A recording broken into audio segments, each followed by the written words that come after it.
The problem for most people is that you guys learn guards really early, which is understandable. Jiu-jitsu is a really new martial art, okay?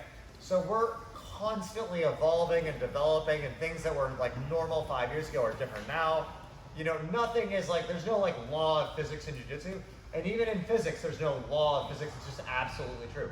Every single like idea, theory, at some point they fix it. Like Newtonian physics got us really far as a society. We had like railroads and all sorts of things. And then Einstein came up with general relativity, completely changed the way we see physics, and that allowed for satellites and time travel and all sorts of things, right? So nothing is set in stone. So understand it's always going to be evolving. So one thing I think that gives people a very hard time in jiu-jitsu, and I learned this way too, everyone learns this way, is you guys learn guards so early, like double sleeve or closed guard, right? You guys get so dependent on getting those things that you're like desperate for it, and it masks the core issue of your ability to maintain your guard. Make sense? So what you want to do, of course, have fun training, come in, play the guards you like. Try to set a little time aside, you know, once a week to just maybe do 15, 20 minutes of practicing defending from your guard, no grips.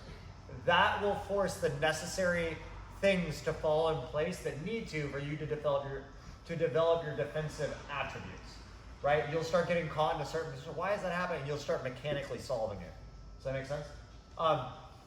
One other idea, principle I wanted to mention that's really worth doing as well, sounds a little woo-woo, but is like sometimes, especially for people who are like really analytical, really smart usually, is they want to be very technical.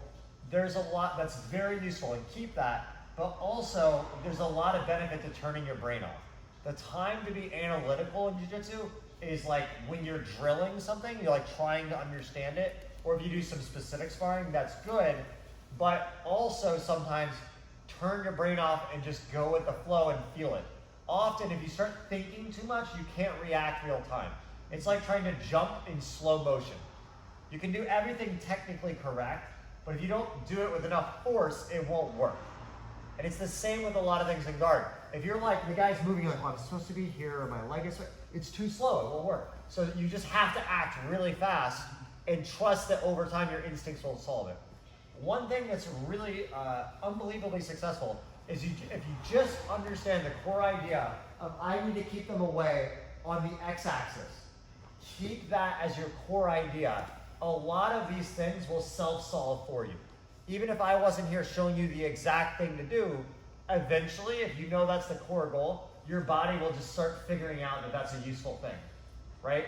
And regardless if someone tells it to you or not, there just exists moves that happen to be really useful, and whether someone shows you or not, eventually your body will stumble across it and start using it. But if you understand the idea of keeping the space, I promise you a lot of the stuff will even self-solve for you. Okay, so take everything I'm saying in, also do some training where you turn your brain off and just try to go with your gut and feel it, and you'll be shocked at how successful that can be. All right?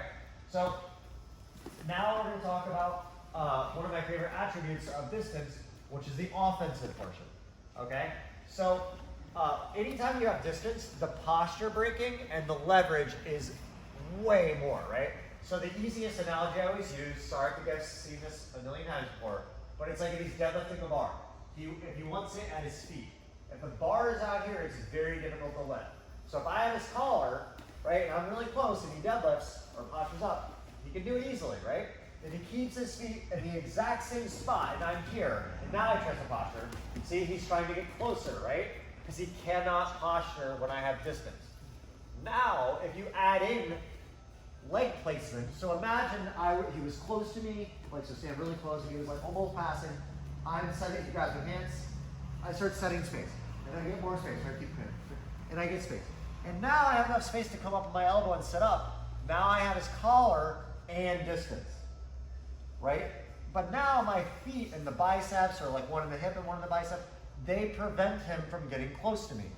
And also it's hard to break the grip because I got a foot in the bicep.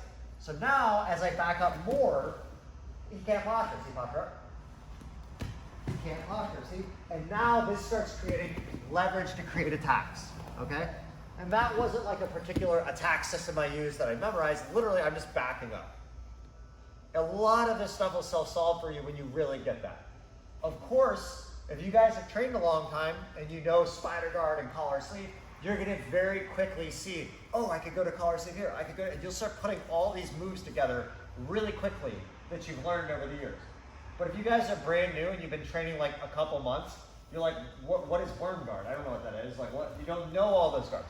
Doesn't matter. You can be extremely successful just holding the collar and backing up and dragging the guy to the floor.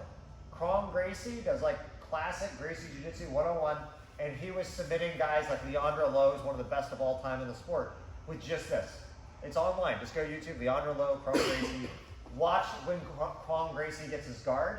He gets past one time, because Lowe's one of the best passers of all time, but eventually Kron gets his guard back, keeps distance, gets the collar, backs up, backs up, backs up. Leandro Lo can't keep his posture, fatigues, breaks down to the floor, Kron Gracie subs it, right? And it's just this, no spider guard, no worm guard, nothing. Just distance and collar, back up, back up, back up, break the guy to the floor. So if you're brand new, you can use that effectively. If you can learn to keep distance, get a collar grip, get your feet in the biceps or hips and keep backing up, you're gonna start to have a lot of success. If you're more advanced, add in spider guard, add in collar de la Riva. All this stuff will work with the same principle, but this is the core principle that's always working in the background. Does that make sense? All right, so now all I want you guys to do is start with the guy kind of over you, who's maybe grabbing your pants, wiggle away a little bit, come up on the elbow, get that collar, and then just start trying to back away and see if you can start dragging them to the floor a bit. Make sense? All right, let's try it. 1, 3.